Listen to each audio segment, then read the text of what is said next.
Tillmans today to the LSESU.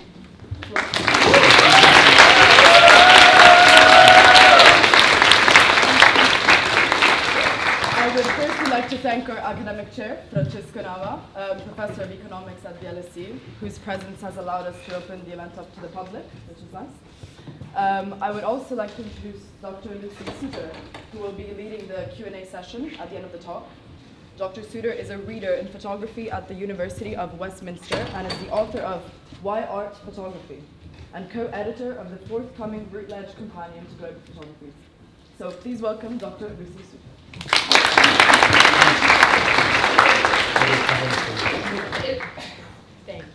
Thank you. Okay. Lovely to be here. Thank you very much for inviting me. I've been a huge fan of Wolfgang's work for a long time, so it's a great honor for me to get to be part of this conversation this evening. So, just as a little bit of background for those of you who don't already know, Wolfgang Tillmans is an artist working primarily in photography whose practice encompasses three-dimensional installations, sound and video, bookmaking, journalism and writing, as well as photographs generated both with and without a camera. Seamlessly integrating genres, techniques, and exhibition strategies, Tillmans has expanded conventional ways of approaching the medium, and I'm hoping we're really going to hear a lot more about that tonight.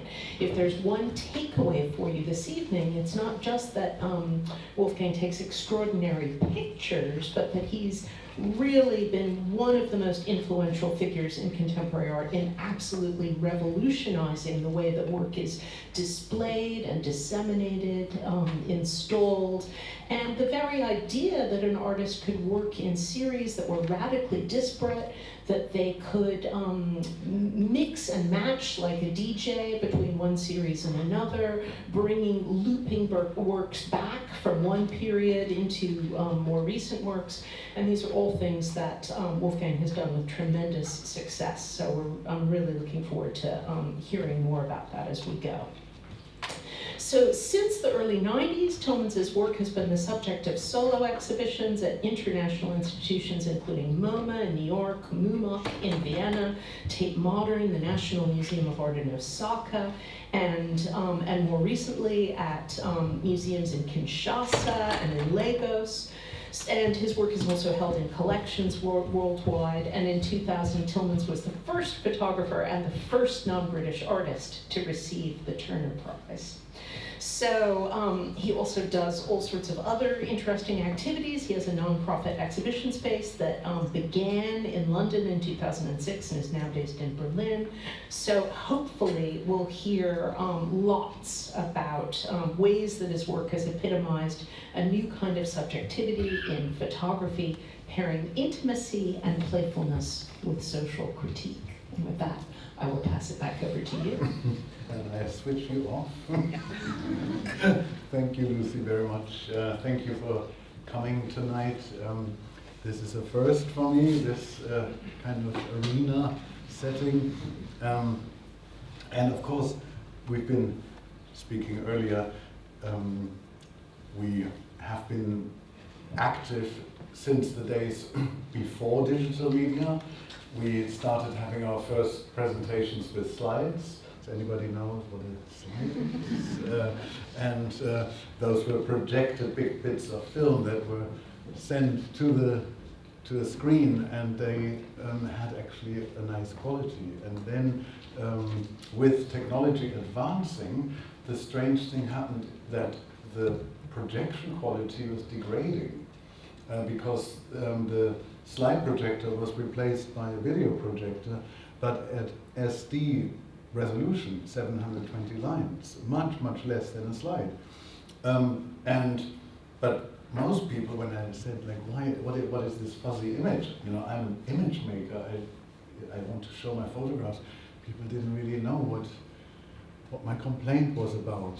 And speaking of which, can we play with the lights just a little bit and see if we can get these lights looking? Because we've got this arc of light, which is not, in fact, part of this image. No, exactly. That's Lucy, of course. Exactly. That's so. It's fantastic to meet Lucy because we've been inhabiting similar spaces, but across ships. When I lived in London in the 90s, she lived in New York, and so we meet here for the first time. But exactly, I wanted to end this little deviation with that arch, which, you know, we're making a visual presentation of visual art, and there's a big line of light on the screen. It's just something, you know, I hope you don't get this wrong as sort of picky and complaining, but it's just an observation about the quality of media and how, you know, how an ever forward in media is often obliterating certain qualities. And so we are heading towards 8K resolution, but then in other ways things are so small and so shitty that you can't even see them. And I have had an interest in resolution, and even though I've been an analog photographer using film until 2011, I've been interested in digital printing from the mid-1980s, when the first Canon black and white laser copier came out, which was really the first scanner that then electrostatically exposed the image to a drum. But it did so with a lot of noise, creating all these lines. And this is an early work called Interrail from 1987, from a time when I really didn't consider myself a photographer, and this was made using a camera I borrowed from my mother, only in order to make these photocopy works. And then when I was 20, after I've experimented with all kinds of media, from making clothes to making music to painting and drawing, I ended up realizing that photography, the camera, allows me to speak without words, in a way that comes closest to what I always wanted to, is to make work about what it feels like to live today. Hold on,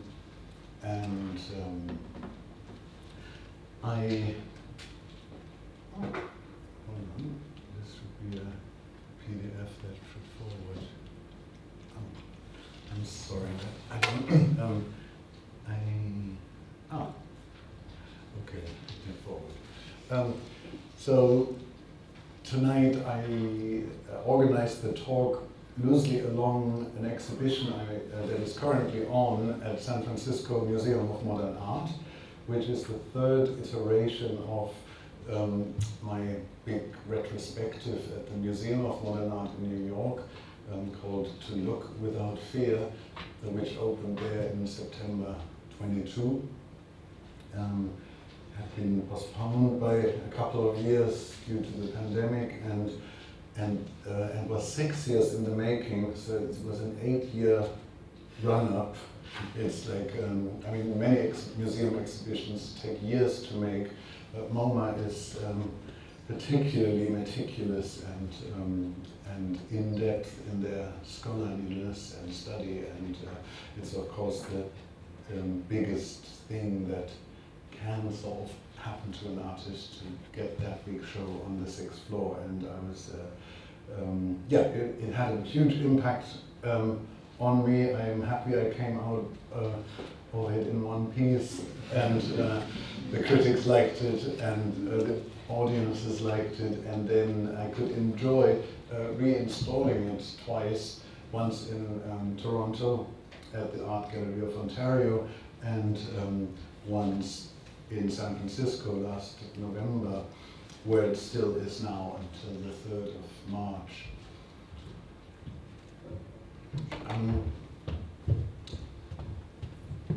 Lucy was hinting at the innovative displays, ways of exhibition making that I began in around 92, 93, when really photography was always presented primarily in black frames with white mats, and or in very large wooden frames, and it was usually presented in a linear way, and the object of the print was usually hidden, the edges were hidden behind a mat, or in the large-scale photographs it was sort of hidden in the frame. And because I had this this moment with the photocopier where I realized that this very cheap sheet of paper had actually the highest charge, the highest meaning for me. I had this moment of realization that this cheap thing, that is actually the most beautiful to me. And that I wanted to also display. And I found then ways to place sheets of photographic paper on the gallery wall with a specific hinging of Scotch tape, which is of course not super museum-like material, but it still gives the best results. And it allowed me to show the beauty of this pristine object, which is fragile, but it's strong at the same time. And that I also translated to the large-scale photographs, which you see on the left, for example, where I printed those on inkjet printing, which at the time was not considered an art medium at all. And I loved you see on the left the blueprint, how it slightly arches forward. You get a sense that this is actually an object. It has a tension, it has a kind of architecture in it, a tension in it.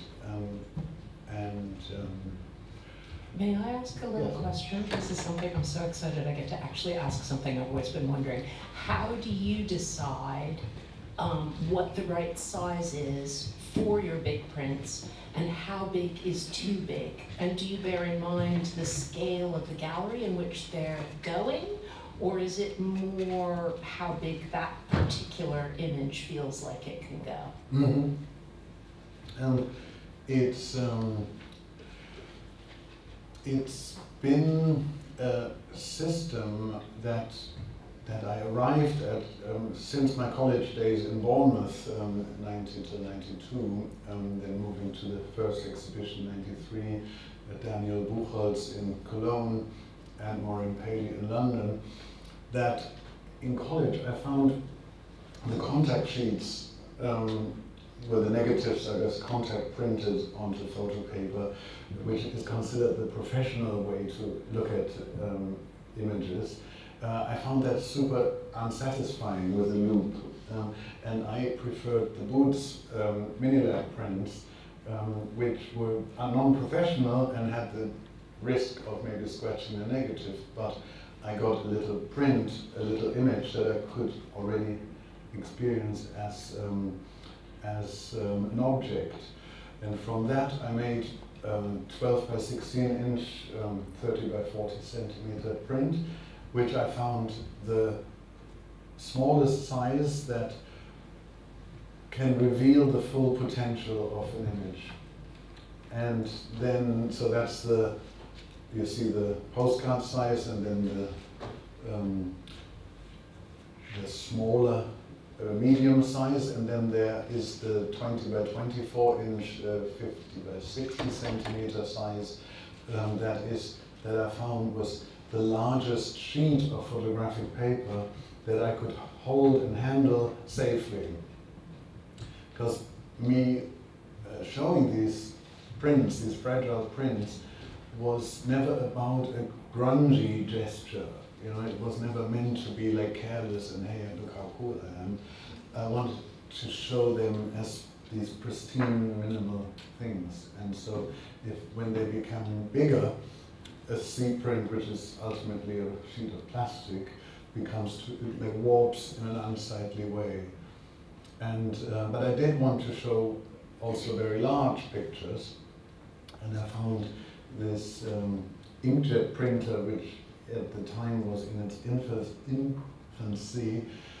a machine made by Canon called Bubble Jet Copier A1, and it had literally a glass like this big, like an A1 sheet, and it was designed for fabric designers and sort of large-scale design purposes, and it printed images in long rolls, and I glued them together. And then later, when the art potential of inkjet printing became more common, printers came out that had long, wide rolls. And so these formats that you see there have been with me since '93, so like 30 years. And my exhibitions can take whatever shape, but they always have this underlying matrix of these 4 sizes that are ultimately determined by the industry standard, which is in photography always American dominated, and that's why the inch is still kind of the measure.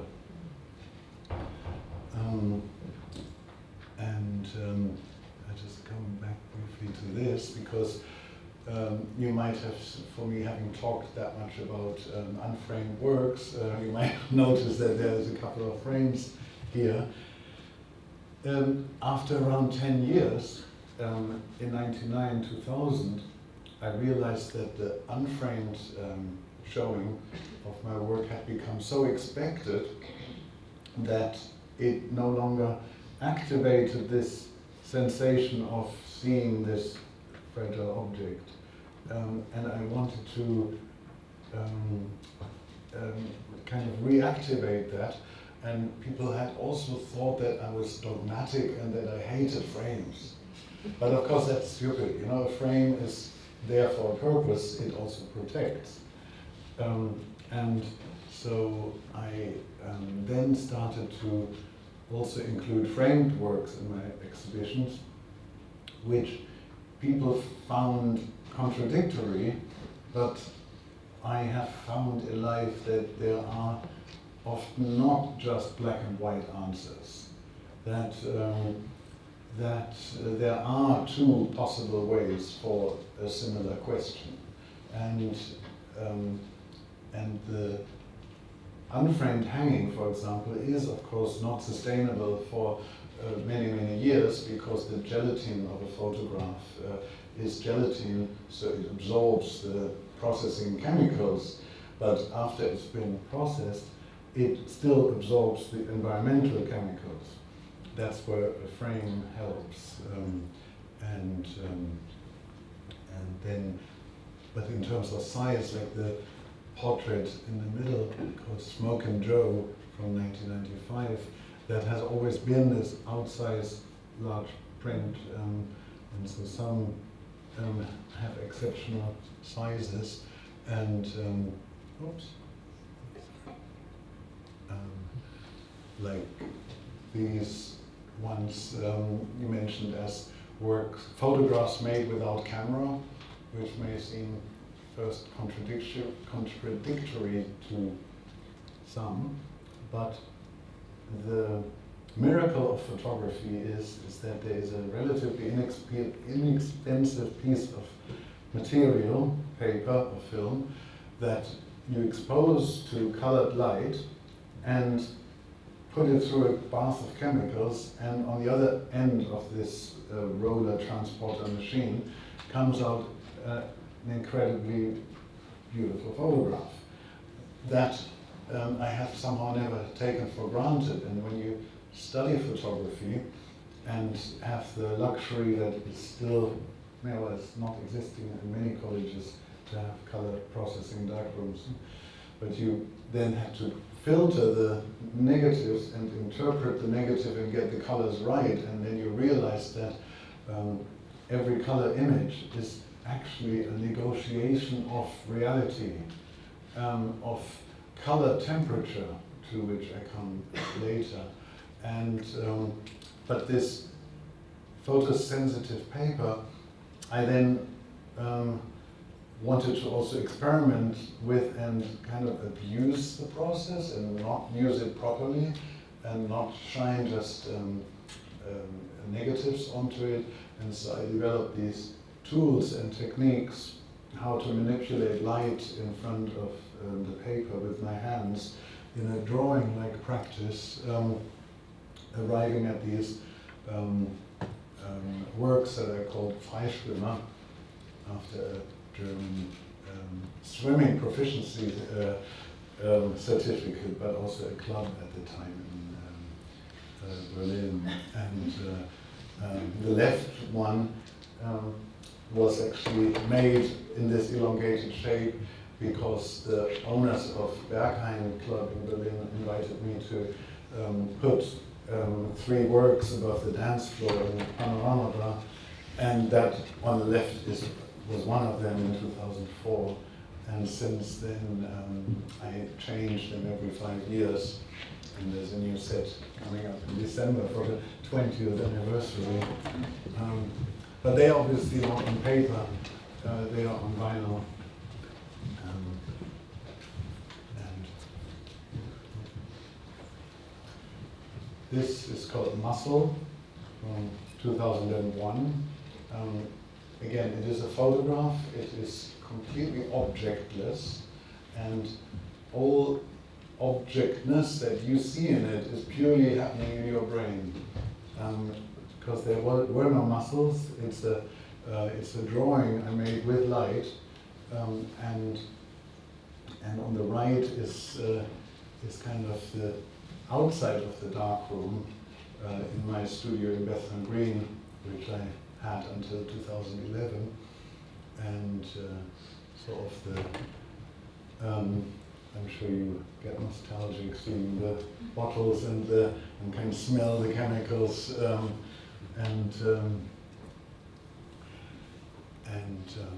This is another type of non-figurative work. I mean, I sometimes, even though one uses the word abstract is, like, it's not such a precise word. Vincent van Gogh, Sunflower, is abstract, because it doesn't look actually like a sunflower. It's a sunflower abstracted. Whereas this, one really should call it a concrete image, a concrete work, because it is paper that was folded in the dark room and illuminated from 2 different light sources at 2 different angles, and it's depicting its own 3-dimensional foldedness. And I'm only touching on these things briefly because we don't have, of course, that much time. Could you say a little bit about the eclecticism of your practice? Because before your work really came to prominence, a photographer could jump from one set of subject matter to another. Gary Winogrand could take pictures of airplanes and then take pictures of women, or like they could. But the leaps that you have made have been really very dramatic. Yet there seems to be an acceptance that there's a unified sensibility that holds the work together and that your presentational strategies hold the work together. Was that ever touch and go? Were there ever reviewers who didn't buy it? Or, because it's by no means something we should just take for granted, because there was a moment that this was really not the case. The work tends to be much more eclectic now. Yes. I unfortunately didn't have to do things, or didn't do things out of obstinacy, out of sort of like I want to like upset people. It was more like a natural feeling that I don't just want to work in a serial manner, and I sometimes make the pun that in traditional photography, one had to work in a serial way in order for it to be taken serious. And only by making it 12 times or 36 times would it be understood as, yes, this is an artistic conceptual gesture. Yes. And I feel like fortunate and grateful for having maybe been born late enough to not have had to be sort of gone through that struggle. Just like the first generation of color photographers or the generations in the 70s and 80s, when really color photography was shunned. You know, it was like only black and white photography is art. And it was rigorously like Nan Goldin is rubbish, no? And how dare she show these snapshots? No? But by the time that when I think maybe the main reason why I didn't feel bound by this was that the photography world didn't necessarily embrace me in the beginning, and from my understanding as an artist, I always felt of myself as a picture maker.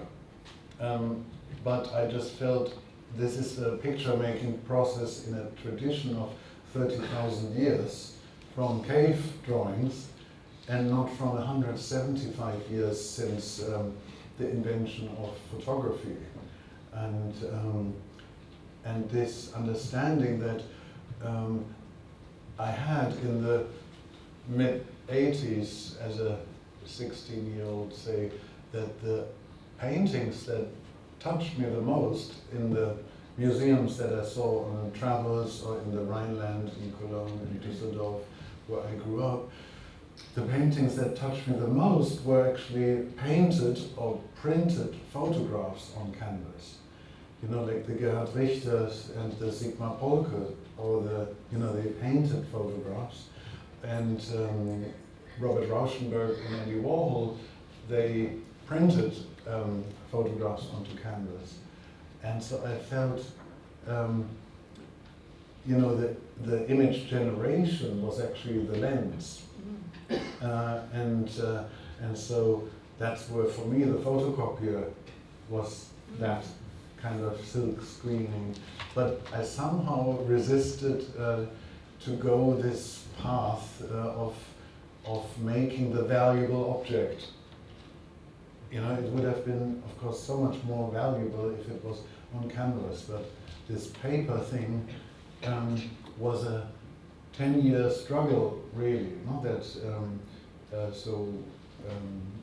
when you ask, like, how was that taken, this, like, not abiding by the presentation rules, showing them as kind of less valuable, showing them side by side, not putting each picture on a pedestal, but then also jumping between portraiture, still life, landscape, and even including celebration as a subject, you know, clubbing, hedonism, which were for me important social activities. And so I had always people who supported me. I was successful at an early age. With 26, Taschen, the world's biggest art publisher, published a monograph which put me on the map globally into a whole new audience, and so, but it also got really a lot of opposition. And when I won the Turner Prize, on the evening, then at the time Channel 4 did a whole full-hour program about it, and the last comment, first was Brian Sewell walking through the galleries from the Evening Standard critic, and he said, like, I wouldn't even know why this is art in my room. And then at the end, the presenter said, okay, yeah, tonight the jury wants to boogie with the fashionable, and sideline real art. It was really crazy. Like, this is only 25 years ago. But I'm not, I mean, the jury thought otherwise, and they awarded it.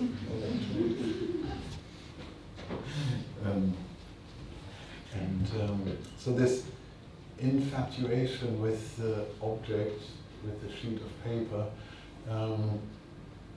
has been a love affair throughout my life, and but it took many years until I actually pointed the camera at photographic paper, and starting like often with a coincidental observation of having seen a sheet of paper sort of folded over onto itself. And then I started to see like this beauty and how actually this curve is like a mathematical graph.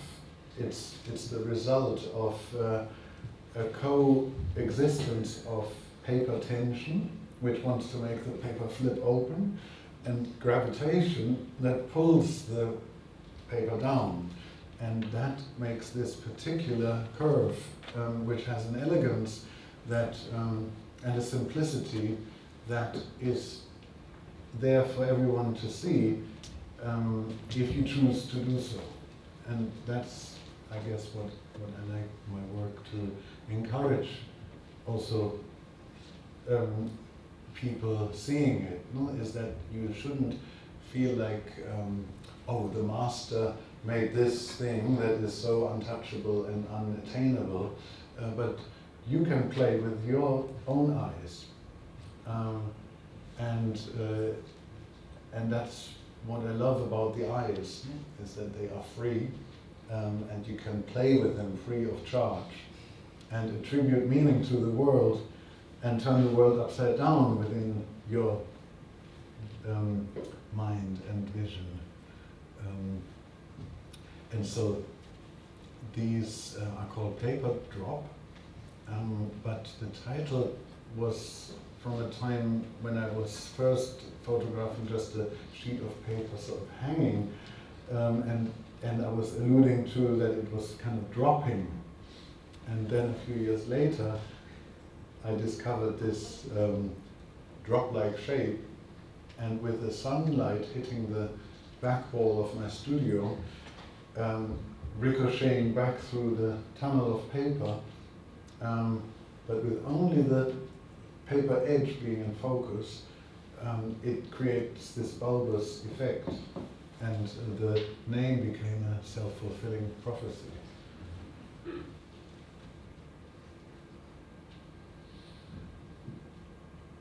And this is one of the, yeah, it's a serial work. I guess it is. They do make them sometimes. There's a year distance. Often there's 3 years in between, and I have found that if I don't feel a real heartfelt need to make more of the same, then only the wanting more is what will be seen in the work, even though it might be like a competently executed good work, which on the surface will look just similar to the previous one. But if I personally made it out of a slight sense of greed, because they sold well, and I make another one, then that wanting is in the work. And that, I guess we all can smell that with pop music. You know, when somebody had a hit and you try to make another one, and then how do you do the third album is even harder. And so to control the wanting in art, I found to be really it's almost all of the work. I mean, I do work a lot on all sorts of fronts, but to understand and observe how I observe and how I make and what the motivations behind it are. that's kind of where it's really at. That's really fascinating to me. In my book, Why Art Photography, there's a chapter about authenticity. And I spent several years trying to think about what authenticity is, what why we want it, what makes something feel authentic, and what makes something like a sad imitation of authenticity to sell you something. And people have been writing about this in philosophy since Aristotle. I mean, it's a human, real human hunger and quest for authenticity. And basically the best answer anybody's come up with is that you can only get authenticity through questing. That it has to be, it's the journey that's never completed. It's the search that can't quite be fulfilled, and that moving is something. I mean, it's not for nothing that you were the main photographer I used in that chapter as an example of someone who's a moving target, because you don't just settle and say, oh, I found it now. Everything from here on in is going to be 100% authentic. You keep moving and looking for it. Quest is a wonderful word. Yeah. It's, yes, which is almost as if you knew it, like because I found what you observed and described an absolute or an axiomatic truth in portraiture. And here's an installation in SF MoMA in the final room, and I found portraiture to be something that, I forgot to say that what we're actually looking at are double-page spreads from a portfolio I made for Pop magazine. I have this tradition with Arena Home Plus and Shop magazine, these two art, fashion, culture magazines that I don't know how they finance their 500-page issues, but I have this playground large portfolios in there, which are an ongoing dialogue with magazines that I have since the late 80s. But that's why there is this layout cut in the middle, so we're always looking at 2 pages. And portraiture is something that I find I can never master, because the moment that I feel I mastered it, it would be quite an arrogant gesture in front of the person I photograph.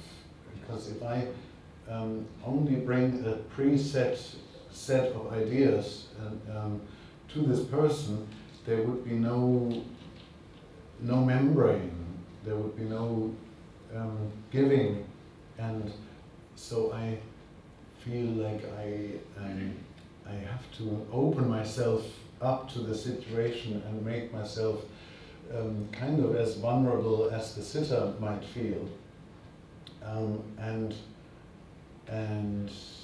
yet when I say it, like there is a little alarm bell going on saying, when you say I make myself vulnerable, that is not so easy. You can't just say, oh yes, now I make myself vulnerable. If you still stay in control, then you're not really vulnerable. And anyway, let's not go too deep. But I do find, speaking to, I guess an audience primarily LSE students, I found that these are observations that are probably more actually relevant to life rather than in human coexistence and communication primarily also, and not just an arts thing. And that's why I like to talk to you in front of you about it, and also, I guess you have come tonight because you feel this might have relevance, and that is the political moment in which we are meeting here is a moment where the arts in particular in this country, are really not considered relevant anymore by those in government. They've cut art from the national curriculum, and music is not part of the national curriculum anymore, and yet there is a constant talk about creative Britain. But who is actually nourishing the mind to play, to do things that are about discovery, and to learn about these connections between intention and result, play and outcome. That is essential. And anyway, so back to portraiture, which is something that I feel is, if I got tired of portraiture, there would be something wrong with me. And this was in 2015, a young artist in Tehran, where I went for a week to give a workshop in a secret art school that was hiding in an apartment, in a large apartment, and was completely operating undercover, but succeeded in bringing international speakers on a tourist visa, and I didn't show this for 10 or 8 years. Now she is safe, they are safe in Frankfurt.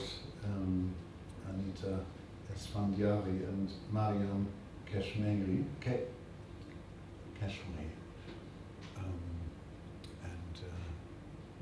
and that is maybe a good leading over to, of course, my understanding of, or maybe the reason why I chose photography as this medium was that on the one hand I could make pictures that had endless potential in experimentation, in composition, in picture making, but also that transcended the boundaries of the art world, the gallery.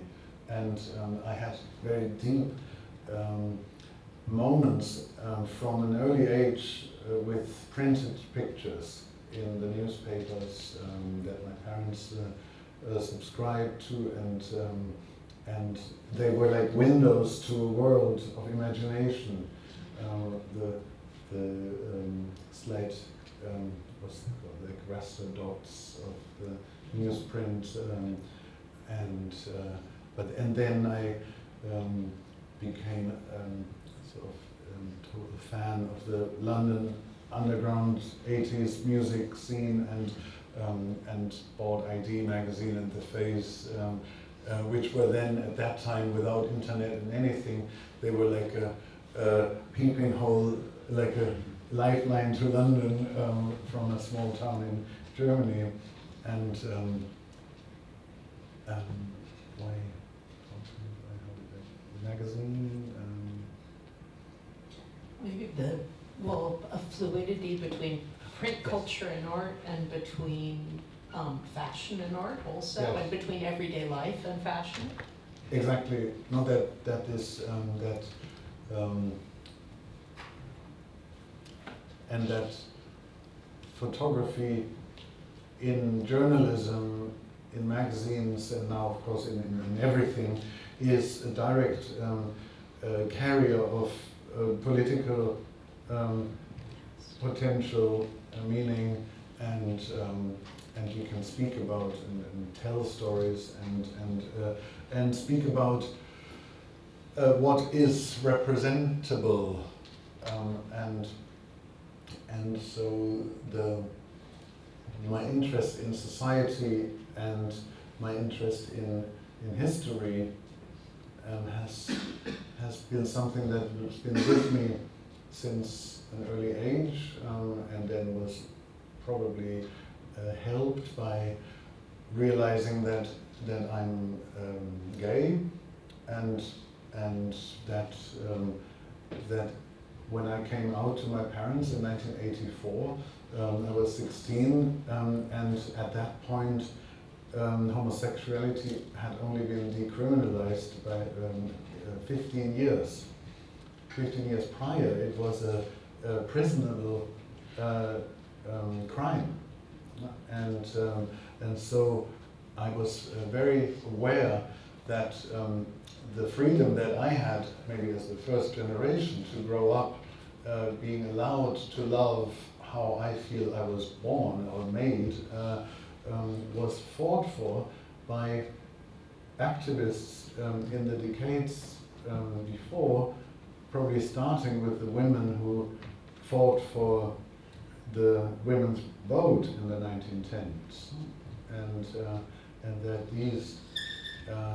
the century of social advances had been fought for, and I kind of owe it to those who did that struggle to upkeep it. And now, of course, it's a little bit obvious. No? I couldn't have imagined 10 years ago that LGBT rights are even on the table again in the United States or in many places around the world. But so to never accept that that any advance in civil liberties is just given and irreversible. And so I've seen my work also as a not as a campaign tool, but by even just documenting lived reality, an open society.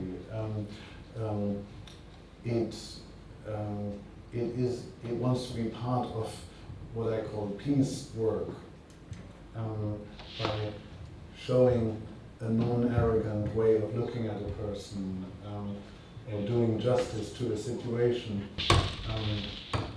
is part of that. And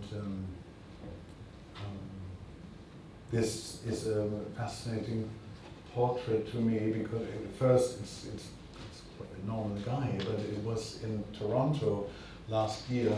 I went to a barber to have a haircut, and we started chatting, and it turns out that this guy, Zaire, came to Toronto from Crimea only 3 months before, and he said, "Oh yeah, I'm a Tatar, you see, I don't look European."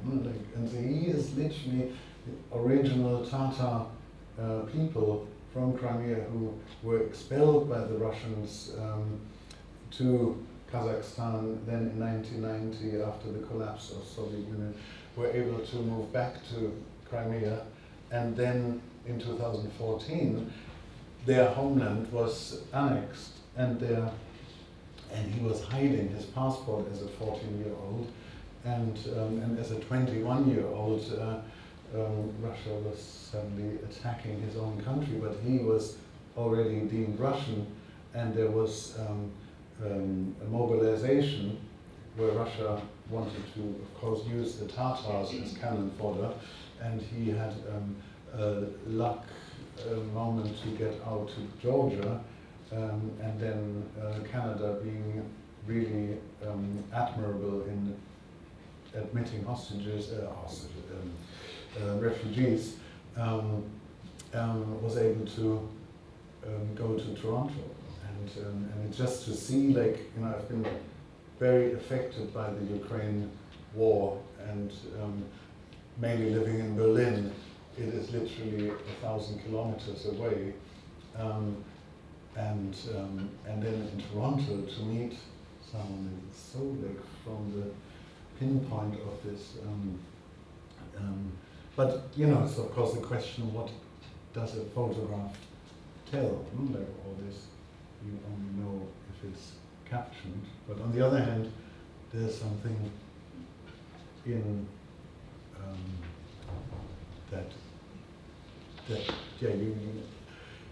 I feel like you should never feel like, if I don't know everything about the origin of something, I'm not even dealing with it. Well, I think it's also something that happens in your work and in work that's evolved over the last couple of decades, that there are texts and paratexts. There are texts in the work, there are texts next to the work, there are texts around the work, and the audience can choose. I mean, this talk is a text that orbits your work, right? So, or a narrative that orbits your work. And the audience can choose how deep they go and how much they get. But if you're having that intention and putting that out as part of the narrative of the work, then it's part of the conversation, yeah. This is Simon from 2020, and this is a view of my studio, which has become a work. And interestingly, the large piece on the left is no longer a work. It was just hanging, and sometimes I decide against the picture, but within this composition, it plays an important role. And another work from my studio, which is usually not a place where I photograph, but where I look at pictures, where I print and look at them, and they take sometimes half a year or 2 years to emerge as that I feel really confident and certain that this is good, because all photographs want to be loved. You know, they and often the loudest one is maybe not the best one. And what's your hit rate in terms of what you shoot and what you use and what you think you're going to use and what you do use? Like I mentioned, especially with the abstract works, there must be a lot that aren't so good. I mean, I'm sure you get better as you go in terms of figuring out what you want to do and what's yes. I mean, they are. There's always. I mean, every work for me is an experiment. I don't like it when only the abstract ones are called experiments in the darkroom, because for me a portrait is always an experiment. And but if I end up with 30 really good pictures per year, then that is good. But that does not mean that there are also 100 maybe that can play a role as a small postcard, you know, a nuance, or an editorial portrait that may not go the whole way into a monograph.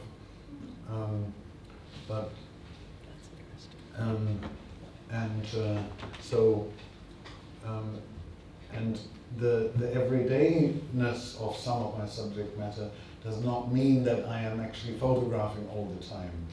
It's not coming from a many and wanting many, and that's, I guess, been, and not, I shouldn't say this myself, but others should be the judge of that, but that my practice has survived 10 years of social media now is interesting, that because the reason is different. Like when I photographed the creases of my clothes, I didn't want to say, these are my clothes. And when I photographed my friends, I didn't say, these are my friends, and I'm having a good time. And when I photograph still lifes of fruit and vegetable, I didn't say, I ate this.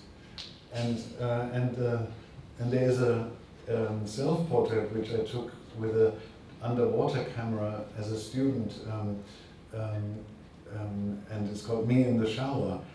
And it really was taken under a deep sense of slight embarrassment, and like, can I do this? Like, is this too vain? But I was curious, what do I look like with all this water running down my face? And 25 years, it was a self-portrait of like a young Tillmans looking at himself, slightly doubting. And then the last 10 years, it's referred to as a selfie, as if I took it to be broadcast. And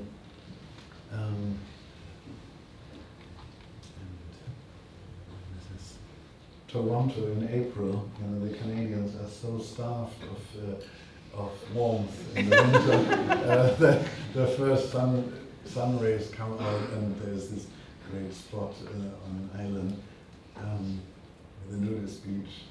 A few pictures from a recent exhibition I had at David's Run in New York last fall.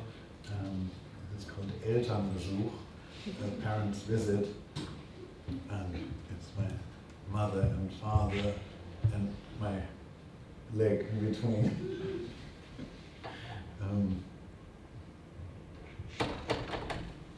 Lagos Still Life from 2022.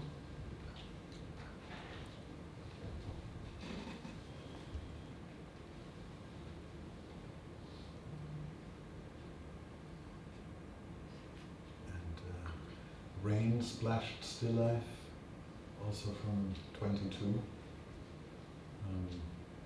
This was is a 3 by 4 meter large scale print, and it has this strange play of scale that you think they are palm trees, and that it's some kind of sky, but it actually is a grey paint strip. You know, at the top you see that it actually is the wall, above it is white, and then there were tropical rains in Abidjan splashing mud against the wall, creating the sunset fade. And a deep interest in the surface has been with me since early on. Maybe also because being accused of being superficial, for example, music, you know, the music that I loved in school, often people said, oh, this is disco trash and Italo trash, it's superficial, and serious music is serious, and so I doubted what is actually superficial here, and I found that studying and reading the surface is often giving quite a lot of indications about the nature of things, and of course it's also something that that we have to trust somehow, because it is, even though we should question it at all times, but the surface, if you dig deeper, will only reveal another surface.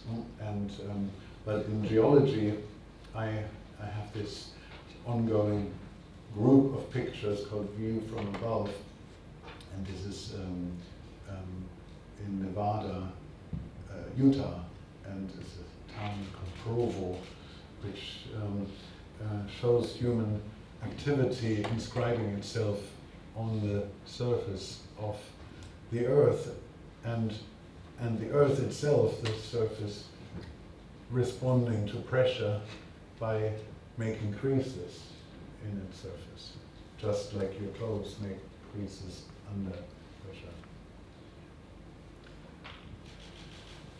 And sometimes the surface really carries the meaning, like this anti-homeless device which I photographed in 2000 at King's Cross station, which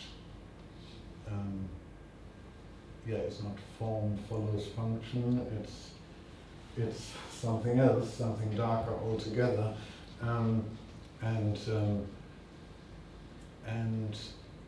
in the late 2010s, early 2010s, I observed how car headlights, which used to be friendly and round in the 90s and early 2000s, had become these high-tech, shark-like aggressive menaces. And I took that observation, had it with me for some time, for even a few years, but never quite felt fit to turn that thought into pictures. And from 2009, I put myself deliberately in motion, leaving 20 years of Western London, Germany, New York experience of photographing the world that I kind of knew, to travel to unexpected places, to marginal places, to border areas, and I went to Tasmania, and there in an underground car park there was just this particular type of strip lighting that showed these, almost like in a photographer's studio, but I could just this years long thought that somehow took shape became possible to articulate it within really just a few minutes. And that is, of course, also a power of photography. This is called lunar landscape, because it's the light that comes from the moon, the full moon over the Atlantic near New York. And I always like that when you see the full moon, that is actually sunlight reflected onto the earth, and sunlight is white, and that's why moonlight is also white actually in color. And this is a color photograph, but it's entirely black and white in appearance, and So can we just pause and take stock? How are we doing? Do you have lots and lots of images? I know, it's, I take stock. I mean, there's, actually, I could just do a quick run through. Don't do them too quickly. Slow down. Yeah. Let's. I don't want to rush you, and we'd love to see all your images, definitely. I know, it's, I saw that it said 45 minutes, I tend to, but how are we doing? We have the room booked up. Yeah. Yeah? Cool. And since we are kind of in conversation also, it's we can see how we feel at the end. Yes, so this, and I've, since studying learning how to print photographs in the color darkroom, you understand that you learn about light color. And I guess when you first bought a digital camera or video camera, you also remember the auto white balance versus white balance. Nowadays that's all, I guess, done. And in 2007, I had discovered a really fast color film, and I photographed the city of London landing in Heathrow, and I was fascinated how the film read the fluorescent light tubes of the bank buildings as green and the street lights as yellow. And so I called it the color of money. And again, like an interesting, like how meaning or how surface often carries intrinsic meaning. And then, oops, some sound effect. And then the history of light bulbs, I guess it's also an interesting story for those in economics, in business, in around the early 2000s. It was such an imposition for the incandescent light bulbs to be banned for the energy-saving bulb. which gave absolutely horrible light, and there was. And they were all full of mercury too. Yes, and full of mercury, but nobody could imagine that this problem would be solved within a few years, and LED lights would come in and replace this brief history of the energy saving bulb. And what you now have in African cities is that there are often only a few old street lights, but areas that previously had no light at all are now having small energy efficient LED lights. And this is a view of Abidjan in Ivory Coast. And this is the Bay Bridge in Lagos. So African cities have a completely different appearance at night from European ones. And this interest in architecture and building and how millions and millions of individual decisions create urban space. I have collected into a 40 minutes video installation, a projection piece called Book for Architects, which is not an actual book, but it's my desire to want to somehow be in exchange with architects, and not always interesting. What did you think when you did that? But observing how things age and how architecture is often made to look a certain way, but is often altered and built and attached to onto within a few years of completion. And this sort of imperfection of architecture is something that I find, of course, annoying, but it's also a picture of humanity.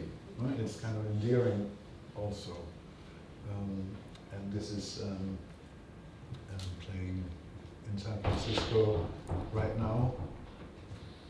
And this is a shoe shop, a temporary shoe shop in Lagos.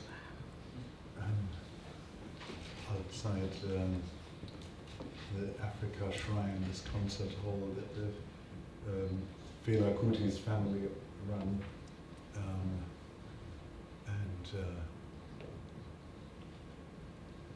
And this is, there are 25 years between these two photographs. I first visited Hong Kong in '93, and in Central, under the HSBC building, there's this area where on a Sunday afternoon thousands and thousands of Filipina housemaids gather and sit on the floor and make on the surface a picture like on a rave in the 90s, people hanging out in the park or chill outs, and because they are having only this afternoon off work. And it's this informal gathering which is occupying public space for free. And just out of, I guess, an overwhelming, they had to be compassionate with them because they had nowhere else to go. They allowed people to be there, and just all the streets are closed, and it's completely informal. And in 2018, I returned to Hong Kong, and I was happy to see that it is still going on.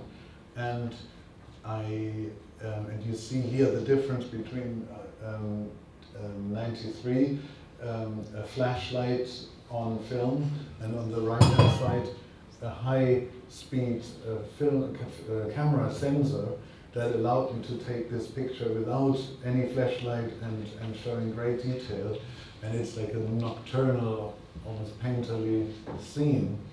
And I was preparing an exhibition at a gallery in Hong Kong, and Tea magazine from Shanghai offered me, and we want you to do a cover for the magazine where we feature your story.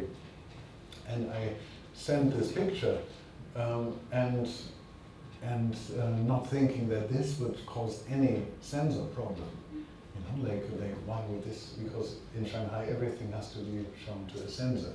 At that time, not in Hong Kong. And then feedback came. Well, you know, they really don't.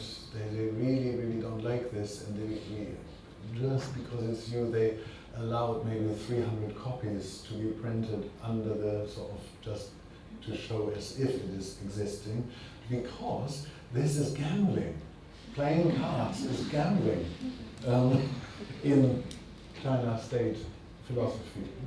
And this kind of informal gathering, you know, in China, you're not allowed to gather more than, I think, 50 people without permission. And it's just fascinating to see the political dimension about something seemingly just fun. And this is from 2004, called We Summer in Copenhagen. By the way, after the Hong Kong protests in 2020, I was curious if this was still allowed, and it is still ongoing. So that's, Well, and there's some really interesting scholarship being done by photography writers in Hong Kong about, it's hard to write about what can and can't be done, but there's a really interesting writer called Tillmans Lee who's writing about disobedient photo books, and I love this idea that a photograph or a photo book might be disobedient in what it showed and how it showed it. yes. It's strange that one often tells these stories of quasi-censorship or semi-censorship with a smile. Isn't that interesting? No? That it's like, how we get by this? No? That it's so strange. No? It's like, I guess, our only way how to negotiate this. But the thing to remember is there are images that aren't allowed to be made in every culture. So it's not like we can make pictures of anything. There are all sorts of things we definitely can't take pictures of that might be fine in other places. So, you know, I had a student have the police bang on her door because she'd taken pictures of her 2-year-old in the bath to snappy snaps. You know, I bet you can do that in Hong Kong, and that it would be, you know, it swings and roundabouts.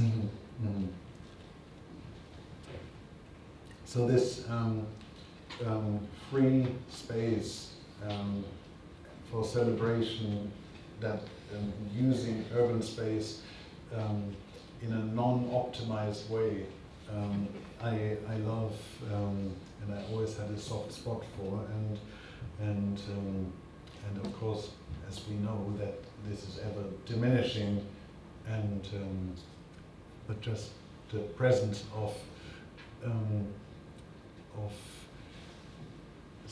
fun with no purpose, and celebration and joy and dancing is something that I find hugely important.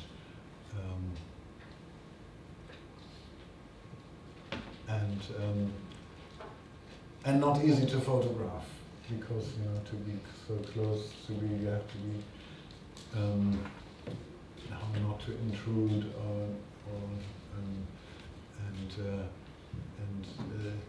this is really the only picture of this kind that I have, and I actually never even tried to make more, but it was in 2002 at a club called the Ghetto.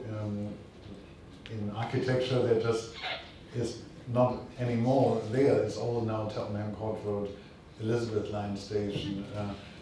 But there was this great club, and they had a Friday night called The Cork, after a New York club, The Cork, and I was just fully immersed in it, and I just saw these two guys kissing, and I just sort of had to take the photograph. there is something of a responsibility that a photographer sometimes has, that you know, to even bear witness of this, because who knows, you know, like 50 years ago this was not possible. Who knows what it's like in 100 years? And so even though I am making pictures for my own experimentation or for this purpose or that purpose, I always also do it a little bit as a chronicler, to say, if this existed, at least it cannot be fully undone if I put it in a book, and the book is disseminated across the planet. You know, one copy might survive, but the picture became sort of ever more known and potent, and in 2016, when there was this massacre of 50 people at the Pulse Gay Club in Orlando, the photograph became like a viral post on Instagram, and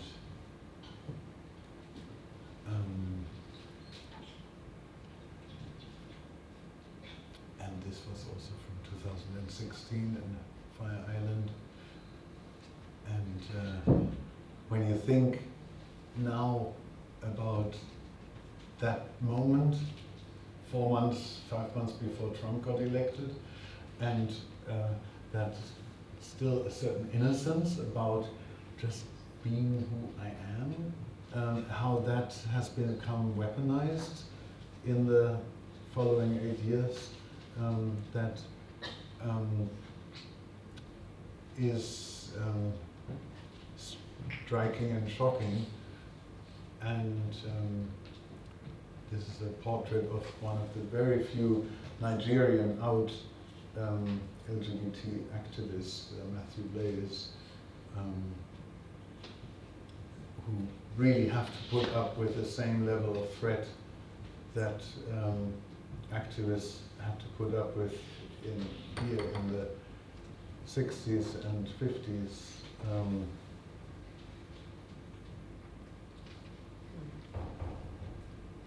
And I do still like to go out, and this is New Year's Eve in London. I love nightlife is so rich, and if you walk down, where are we? The Strand is not, the Courtauld is not very far from here at all. No? There's the famous barkeeper by Manet, yes, the Folie Bergère barkeeper, and then there's the same of like seeing through the transience of the bar and all the story. That, but I didn't take this, of course, with that work in mind. And another architecture, club architecture. And in 2014, I visited St. Petersburg in preparation of the Manifesta Biennale of Contemporary Art, which is a biennale that moves across a different European city every 2 years. And this was scheduled for June 2014, and I arrived a few days after Russia annexed Crimea, and I entered the hotel room that I was staying in and turned the TV on, and that's what I saw. And I thought, ooh, this could be what television looks like when it's state censored, when it's just a channel turned off. And it was a 4:3 ratio, old school, but flat screen TV. So it was a kind of a hybrid between an old first generation flat screen, still receiving the old analog signal. And me having recently switched to digital photography, I thought, can I actually photograph this? Because on a ray cathode tube, you could never photograph TVs because you always get these diagonal lines. I'm happy how many of you know you still old enough to remember that. And I was able to take the photograph and freeze this moment of complete randomness, of hyper-information, but irreversible, never coming back randomness that had different poetry points of entry to the nights when you fell asleep in front of the TV and the last program went off air and all there was this snow and static, but to this political reading of potential censorship. And then I decided to print the work at a very large scale, like you saw. And then a surprise happened that this black and white picture became completely made out of color at this magnification in RGB. And when you look to the side, the colors disappear, and when you look straight on, they are there. And it's just another reminder of we should always trust our eyes, but we should know how they see, how they observe. And then as an example how a work travels contexts, and I used it as a poster of my Japanese museum exhibition, which I titled "Your Body is Yours." And an installation I made in 2006 called Memorial for the Victims of Organized Religions, which was part of a touring exhibition in America, 2006, and it ended in the Hirshhorn Museum in Washington, D.C. on Mel, and I thought there are all sorts of memorials, but there is no memorial for the victims of organized religions. And so I just wanted to give this symbolic place which talks about the absoluteness that religion often claims. And as you can see, there are a few pictures that are not full depth black, and as a reminder of that the absolutes are often not as black and white as they appear. Because when I was invited, there was a mention of my political activism. I wanted to show you this. So until 2016, I didn't see myself as a political artist. You know, I didn't have an agenda, I wasn't campaigning. I was always political, I was interested, and I was always feeling it's important that everyone should possibly vote. But in the spring of 16, exactly 8 years ago, who moved to England, you know, like 1990, as a 22-year-old at the time, studying was free. You know, I could study for free in Bournemouth.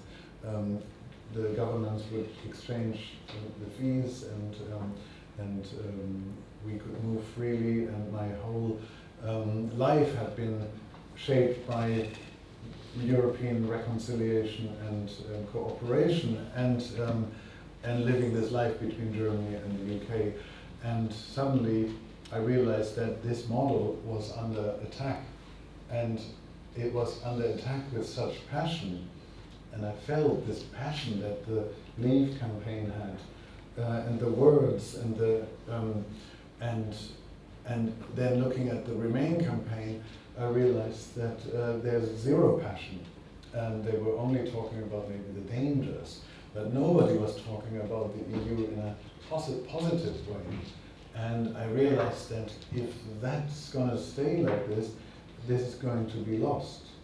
And so I kind of, in a moment, became an activist and thought I want to do whatever I can so that I feel on the 24th of June that I've done what was in my power.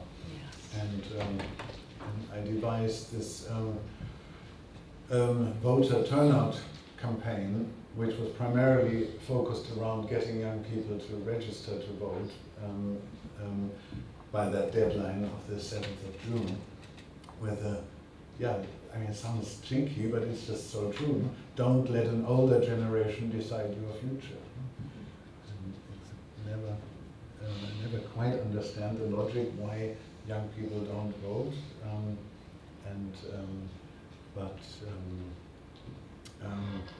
Within 2 months, we got this campaign going, which was then in the end often referred to as the only positive anti-Brexit campaign. And Annette Kotick, who's sitting there, played an invaluable role in it, and carrying postal tubes every day to the post office. I was, by the way, allowed to campaign as a then still European and London resident.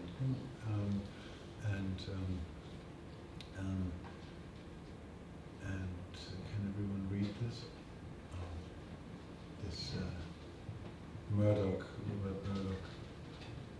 I once asked Rupert Murdoch why he was so opposed to the European Union. That's easy, he replied. When I go into Downing Street, they do what I say. When I go to Brussels, they take no notice. And also, the way that in Eastern Europe, the EU is a flag that people fly in opposition to their authoritarian governments in Hungary or Poland. And I found it at the time, 8 years ago, it was a deeply Russian-driven project, Brexit. And only after the Trump Russian election interfering, it became clear that it was that Brexit had also been a Russian manipulation effort. So this took on great momentum within the a bit more than 2 months. And the day before the referendum, we got James Bond to wear one of the T-shirts. And of course, since I often get asked, like, oh, but it didn't work. And I really don't like that, because if democracy only works when the outcome is the one that you want, then where do we go from there? And so even if this has changed 100 votes, it was worth it. Knowing that